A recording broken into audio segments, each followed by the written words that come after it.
Hey everybody, welcome to Contest Prep University. I'm Joe Klemczewski, as always, with Adam Atkinson. And we're going to do a feature, another 20 to 30 minute session on what may seem like it's a bit eclectic or broad of a topic, but I want you to consider it as a continuum of the same topic. And it's how to manage and fine tune, maybe assess and monitor your peak condition, especially as we relate it to your journey through a single peak week, or maybe you have back-to-back contests, or perhaps you're competing, in a week and then a month from now, and then 2 weeks after that. A lot of people string together 3 or 4 contests to kind of round out a season. And Adam, I'm telling you, this is one of those things where, as I describe it to clients, if we've got 2 shows or 3 shows or 4 contests, like, you're never going to look identical at each one. Even with fractional changes, you're going to be able to forensically assess all of those contest appearances, even different classes or divisions of prejudging versus the finals, and say, hey, that was my absolute best. And of course, we don't want there to be a clear best and then something where you were just shitty. We don't want that, but to monitor and be able to fine tune and make sure you're getting as close to your best each time, like that's stressful. That's stressful for a coach. That's especially stressful for a client. But I'm curious, in your experience, because I have a couple recent stories of my own. Um, how much, first of all, just on a personal coaching level, how much fear does that strike into you that, okay, I've got this client who I know we've had in really good condition, look great. Now we have to replicate that. We have to try and maybe increase it a little bit. Like, what goes through your mind in even managing that whole process? Yeah, that's a good point. I'm glad you brought up fear because when you do nail it, I have told clients, that puts some pressure on us to just be that good again, right? It's not necessarily always down to the peaking process. Like, how long do they have between shows to manage that physique? How long have they been dieting? Is their body pretty responsive, or are we starting to have some stressful situations that we can't manage that are going to swing the physique? So, those things into consideration. But to your point, if you do nail it, it is nice to see what the possibility is. So, before nailing it in terms, sometimes you do wonder, could we be a little bit fuller? Well, let's try to be a little bit fuller on the next show. And I did this with Caitlin Ray this year, our favorite show was the one she was the fullest at, where we were really able to push conditioning. A couple other factors are stage lighting. Stage lighting won't always be equal per show. So they may love their look, but they may not love their stage picks, or maybe they weren't fully posed when the photographer got them in the back pose, stuff like that.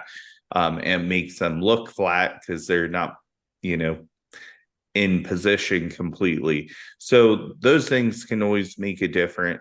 You're right, it puts pressure on you, but at least having that framework to know where you have been, where you can be, can help you nail it more and more every time, because there's just a little bit more room in the tank, whether it be for more carbs or even one thing that can be helpful is having more time to push water up for the show.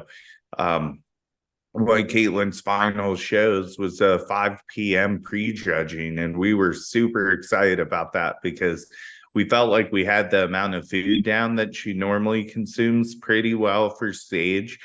And I said, this is just more time for you to get better, to drink water in a non-forceful manner to get on stage.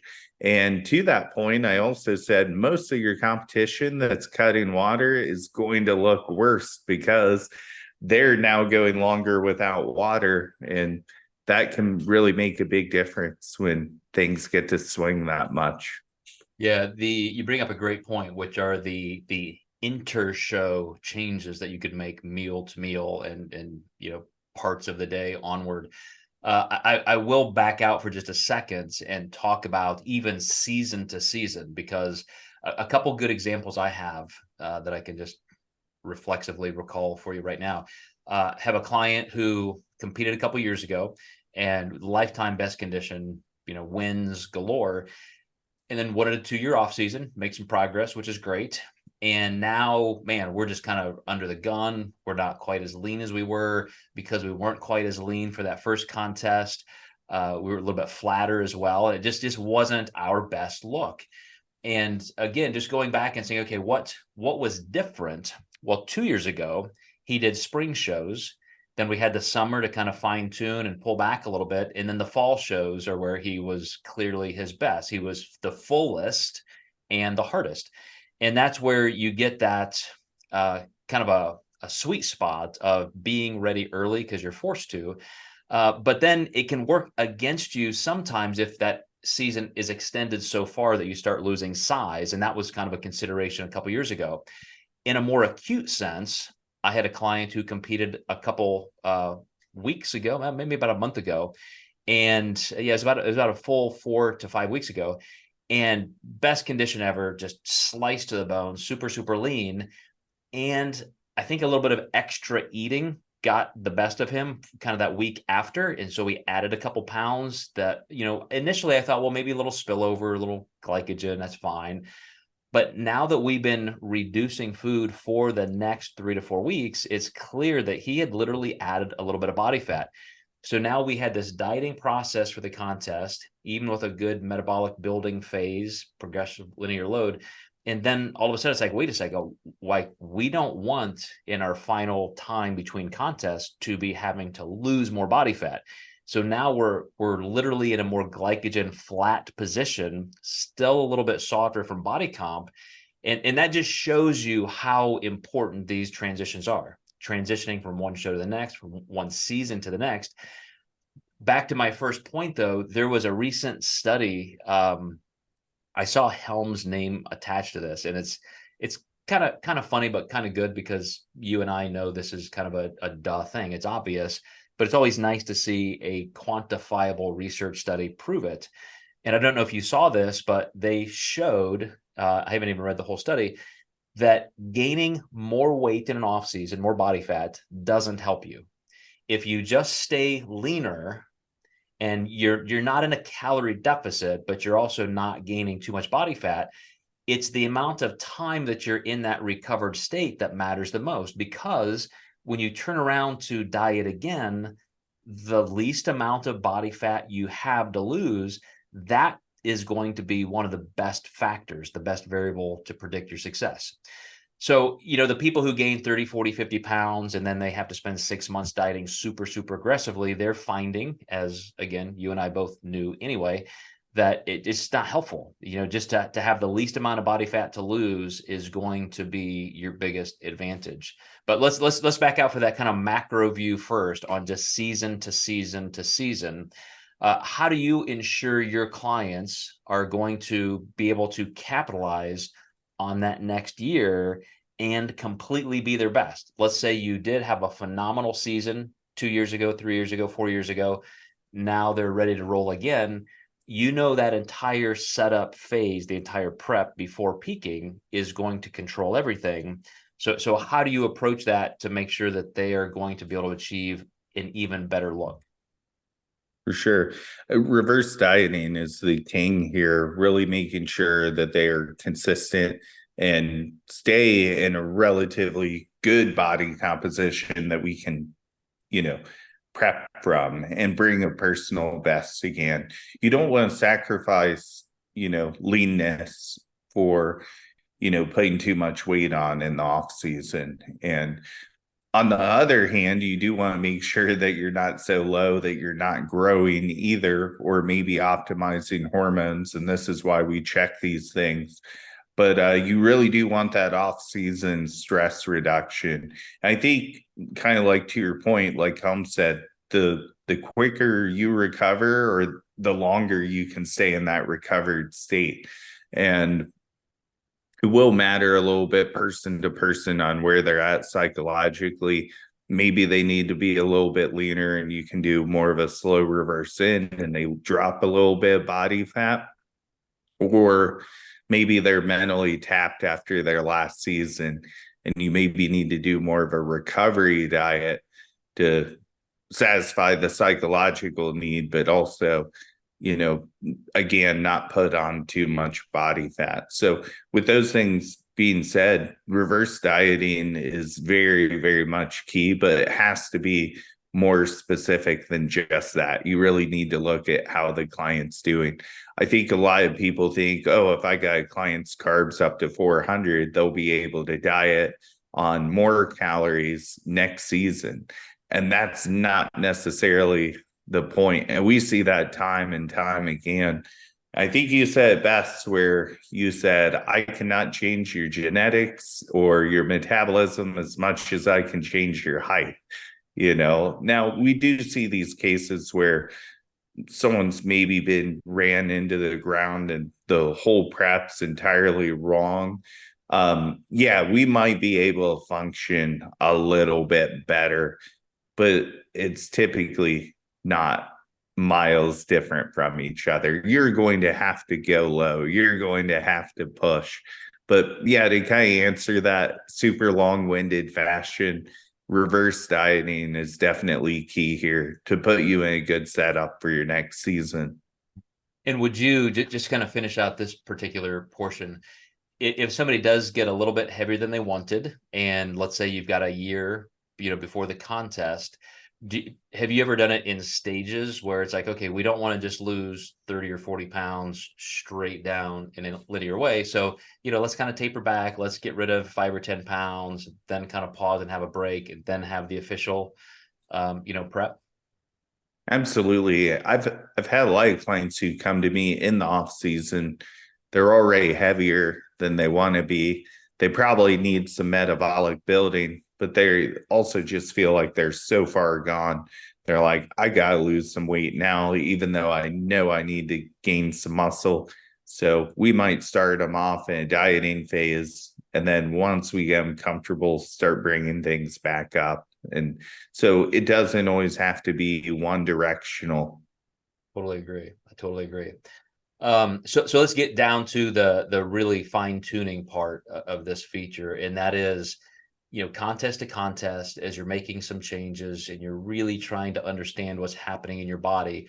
We consistently talk about the differences between being underhydrated versus underfed, spilled over perhaps because of too much carbohydrate, or maybe spilled over because of even too much sodium or changes in sodium in training. And I'll give you one example of a client of mine who is currently in peak week, and he got sick. And so, 5, 6, 7 days before the contest, all of a sudden he feels lousy. He shouldn't be training. I told him, let's just take a couple of days off. But at the same time, he had a meal where, at the same time, in correlation with a little bit of a higher carb day, maybe at the very end of the previous week, around day 8 or even 7 before peak week, we had a normal higher carb day, but he had a lot of extra sodium and he visibly just looked spilled over. And to his credit, this was really good information for me, because I would have just assumed, okay, he gained 3 or 4 pounds overnight. Definitely looks watery. I mean, you look at his abs, it's like, wow, that was a step too far in carbs. I need to know that for next week's peaking process. But he said, I don't know if it was just the carbs, because there was also like a super, super high sodium meal. And sure enough, he drank enough water. The next day we had a normal day as planned. And he said, let me just do a little extra cardio. Can I do an extra 30 minutes of cardio today just to kind of get rid of this? Sure enough, like all 3 or 4 pounds just came off in one day, and he looked better. And if that were strictly just carbs and glycogen, that just wouldn't happen. It would have taken 2 or 3 days and a much lower calorie drop. So even though you and I talk consistently about, you got to have enough sodium, you got to make sure it's consistent, you got to use that as a very fine tuning tool on contest day, you can still get too much all at once. And that can be a factor with somebody who is very sensitive. But on the flip side of having too much, uh, you and I struggle with this all the time with clients to really understand that day to day, especially when traveling for a contest, if you're eating different foods, different condiments, and you let your sodium start to slip, those aldosterone changes are going to make it impossible for you to retain water systemically in your body. So you're just going to get flatter. And it can be so dramatic. I saw this in a client a couple of weeks ago where, I think I mentioned in another podcast, it's like, here we were, months and months out, weeks and weeks out. And then on the day of the contest, it was like, wow, where did you go? Like you just have not looked this bad ever in the last couple of months. And of course, it came down to, being late, hurrying, not hydrating, maybe not getting a final meal in, a little bit less sodium. And you can completely deflate somebody's look like that. And it's tragic to see that all of that time. And it was kind of like, wow, that was just, we wanted my best and it just wasn't there. So go through every single one of those variables in terms of carbs, water, sodium, day to day, Thursday, Friday, contest day. Like when you are really looking and trying to help a client understand what's happening, and you just heard me talk about my client who the week before peak week, we just had to decide, was this too much sodium, too much carbs? Like go through that process, Adam, as you're assessing a client for the last 3 or 4 days and how you know exactly what that client needs at what time. Mm-hmm. It was interesting. I had a group of 3 girls at the same show this weekend who were all very, very close. Like as I'm texting them, I could literally text one of them and they would direct everybody. So there were a lot of different scenarios with those girls. And I did find myself kind of explaining why I was doing one thing with one versus another. Some of that came down to just criteria. It was bikini and what they needed to do. But for instance, going through that process, carbs the night before are kind of the last big thing that we can do. We know it's going to take 18 hours to assimilate that food into the muscle tissue. So to really load a lot of carbs on show day, it's probably not the smartest move in the world. We should have done it the night before or 2 days before if that was the case. So actually, one of my clients at that show, she did get a pretty hefty increase because she needed to soften up a little bit the next day. And she was pretty tight at her last set of photos to me. And I was like, we got to go a little bit higher in. This is our last chance to get those carbs in because tomorrow on show day, it's too late, or we really risk bloating into the prejudging by having like pre-gargantuan meals. So her scenario was a little bit more carb specific the night before and then managing in. One of my girls did get what I like to call sodium flat. I thought she could be a little bit tighter. We did increase her sodium the last 2 days, which I thought was interesting because I thought we would get more carryover. She did happen to say she was urinating a lot more, so we were probably peeing those minerals out. So when she sent me her shots about probably an hour before stage, I thought we could have a little bit more detail and a little bit more fullness. So kind of coining that sodium flat look. I had her do 4 pinches of salt and then a 5-minute pump up, like 10 minutes after that. Salt will work pretty quick. And she said she was able to get a pump. And when she sent me that next set of photos about 30 minutes later, I could see a good difference. Now, of course, she had pumped up, but we saw vascularity. We saw fullness in the muscles again, which was muscle hydration from the salt pulling the water into the tissue. So that was a really great change for her. And then we also did increase water.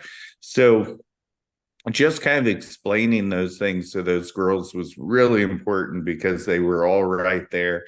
And I think they were just curious, why is he changing that for you and not me? And I think sometimes when people are in herds or groups, it's almost more important to talk about the reason why.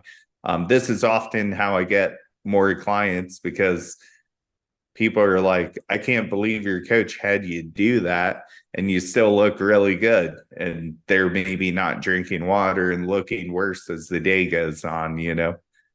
Yeah, you're my favorite, Adam, because you gave me more M&Ms or something like that. I can just see those conversations backstage. Why do you get that and not me? So I want to give you another example of that, because I like what you just said about, making small changes, seemingly small changes that can make a big difference. I have a brand new client who is an already drug-free pro world champion. And he hired me without a lot of time. He basically went through the whole prep, and now he's just a couple weeks out from his first contest, and he wants me to peak him. Which, speaking of fear, like, now I have none of that dieting history with this person, and like, wow, you're already that good. So I said, okay, we're going to need to really backfill a lot of information. So he's a great guy, super super helpful, in that he's been sending me probably 40 photos a day. I said, I need photos in the morning, midday, and night. I need to see how your body's doing with each context. When you send me these photos, tell me what time of the day, tell me how much you've had to eat, how much you've had to drink, whether it's pre-workout, post-workout. And part of this has been very instructional for him. And at least that's my goal, because I want him to understand through my eyes how I'm assessing what he's doing. And so this is a guy, Adam, who, there's just no question in my mind, on PEDs, he would be a Mr. Olympia. He's one of those guys, already a drug-free world champion. And so, like, again, you only want to make this guy better, right? As a client. And so in the morning, with no water, no food, the guy looks phenomenal. I mean, it would be hard for me to say I've ever seen anybody leaner. It's the kind of skin quality that when people say it looks like saran wrap, it literally looks like saran wrap. Like that you could not take a pair of pliers and even move that skin off the muscle tissue at all. So then you get a couple meals in, a little water, and he's fuller. Then you get to the end of the day, and now you've had, you know, 5, 6, 7 liters of water, which I don't count as a ton. Guys who are drinking 2, 3, 4 gallons, and they just think the more water, the better. But a very subtle, moderate, good approach. And so you start piecing these things together and say, okay, we're not even worried about sodium yet, but let's kind of audit that and see how much you're getting. You look like this with no food, like this with 1 or 2 meals, like this with 5 meals, this with 0 carbs, this with 300 grams of carbs, 0 water, 6 liters of water. And you start realizing there's this range of looks. And if I had these photos, which, I'll ask his permission after we're done with the contest season to show, like, this is how you can create this kind of change. And so to monitor and fine tune and create the change you want when you want it on contest day, you perfectly said it, that carbs are one of the bigger building blocks, but it's probably already established in those final 2 days. So on contest day, you've got meal spacing. You can add time between meals if you feel like you're getting a little bit of a glut, like you need to keep using some energy, using some carbs. You can have people walk around more, or eat a little sooner if you need.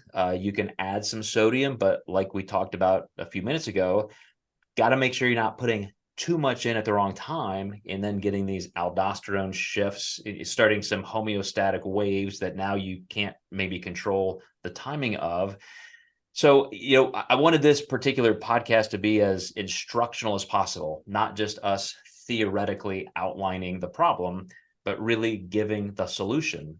So let's use this client of mine as an example, and then we can maybe even talk about a bikini competitor. You're going to start out tight in the morning and in flat. And so let's say you've got a kind of a traditional prejudging where it's going to be on stage around noon or so. You're probably going to tell me, I assume, Adam, that you're going to have his meals scheduled pretty much like he normally would. Here's how we've assessed how he's looked for the last few weeks. So let's do that. On contest day, when you're really trying to make that push for your best ultimate look ever, are you going to start increasing sodium, increasing water, increasing sodium and decreasing water? How are you going to try to track that person into the last couple hours to be their best right on stage? Assuming this condition, in this context, you want that person to be as full bodybuilder's context and tight as possible. What are the final pieces you're trying to move? Mm-hmm. Usually sodium and water at that point in time, typically an extra meal isn't going to give us much benefit on show day.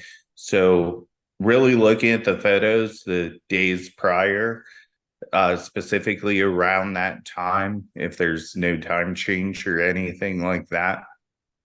Um, Sometimes they may have sent photos like an hour or two prior to when they would have been on stage. You can look at those and see, like, here's how they look. Can we go just a little bit better if they have 2 more hours to consume water? But with that water, they may need more salt. So you can really nail it just by specifically looking at people's data. It's really hard for me to miss, anymore these days. And, typically, the posing really matters at that point. If, you're caught in a bicep pose without your fist near your head, your biceps aren't going to look super peaked. So it really comes down to, hitting your poses from that point, because the peaking should be pretty easy as long as you've had a good 7 days to load and they were ready on time. If they're not ready on time, I typically explain to people, we're going to manage this the best we can. We do need to be a little bit leaner to actually peak, though. So let me throw one little curveball at you, and then we'll go to the women's side. Let's say in the context I just gave, where this guy starts flat and we're just trying to fill him up to his maximum capacity. What if at some point he just started, like, inadvertently, for in indistinguishable reasons, started looking kind of spilled over? Like, he didn't have too much carbohydrate, but yet he's looking a little drawn, like a little smaller. But instead of just flatter, he's spilling over. What assumptions would you make then? That's probably going to be a sodium move there to pull the water back into the tissue. But since they are looking spilled over, I might lean towards some activity.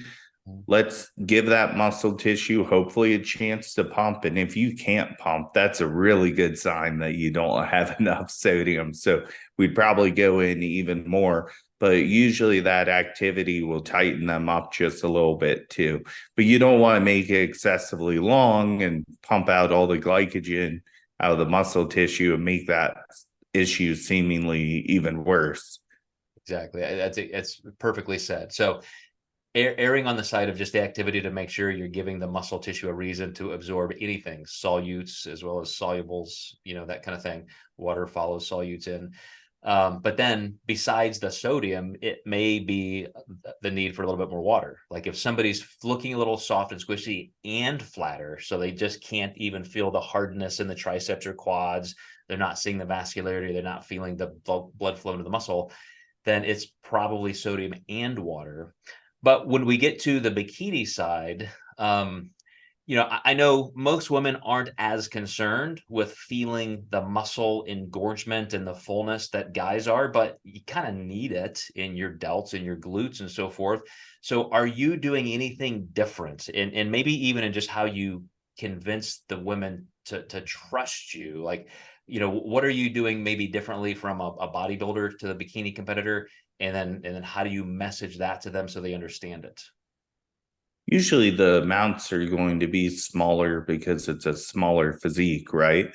But you really have to meet the person on their physiological state. And sometimes you do get a bikini competitor with a really fast metabolism. So I won't say it's necessarily inherently different per division. It's always different per person, no matter the category. But with bikini, I would say one big difference is they typically go last in the lineup out here in Las Vegas, where in Ohio, they were maybe the second class to go on. So, depending on where you live, you may need more hydration based on the typical timing of your shows. Now, I started doing something a little different a couple of years ago. I had a show where I think it was 24 people, and they changed the order of the prejudging the night of the show after I had already sent everyone their times. And I said, never again will I ever let this happen to me. So I wait until they check in, have the actual schedule, and then we go over the times because one, it's less confusing. Two, in case they change anything, we don't have to deal with that. So, well, to your point about women in just a little bit smaller frame and a bikini, you did make the exception that unless somebody has a fast metabolism. In our Contest Prep University D1 club, one of our members was letting us use her as kind of a little bit of a peaking case study. And if you remember, I mean, this girl has a metabolism. Like, she was eating 500 grams of carbs, 70, 80 grams of fat the last couple of days before the contest, still not seeing weight increases, still not seeing an increase in fullness. And you get to a point where it's like, wow, you have to be almost to that line soon. And we don't want to cross into spillover. But then when we looked at even contest photos the morning of the show, I'm like, wow, we're still really flat. And I thought, all you can do is almost just go unlimited water. Like, you have that much glycogen in you, like it's got to be there. And so now it's just a matter of really pushing on the gas when it comes to, as we're talking about, the last bits that fill you up. Now, with somebody who's a little bit more modest metabolically, you're just not going to need to perhaps push quite as much food and all that, but you're still working the same levers to get somebody full. Let's stop here, Adam, with one final question. Now you've got somebody going into their second, their third, their maybe fourth show. Like, let's say from their first contest of the season to their last, maybe there's 6 to 8 weeks.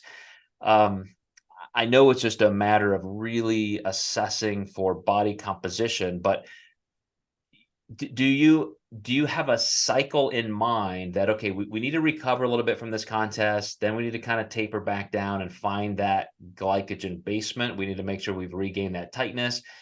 How do you envision, contest to contest, whether it's 1 week apart or even a month apart? I'll usually try to the first 2 weeks, manage them a higher level for just a little bit. Hopefully they don't soften up at all, but if they do, we have plenty of time to bring it back down. But definitely with the plan to have the last maybe 3 weeks of a more upward momentum from a metabolic perspective. That's a tough one because as you're in it longer, you just leave more time for adaptation to happen, right? And a lot of times your clients won't adapt like you would maybe like them to. Everyone's going to be genetically really different. I've had some people who do really great with a long season. I actually had a girl who I called the world record prep. She did a show before Junior USA's and then made it all the way to Orlando Nationals at the end of the year. Was that the ideal situation? No, but she was so close. She was top 2, top 3 all year long, almost getting her pro card. And we told ourselves we weren't going to celebrate Christmas until she had that pro card. So she did end up getting it at the last show.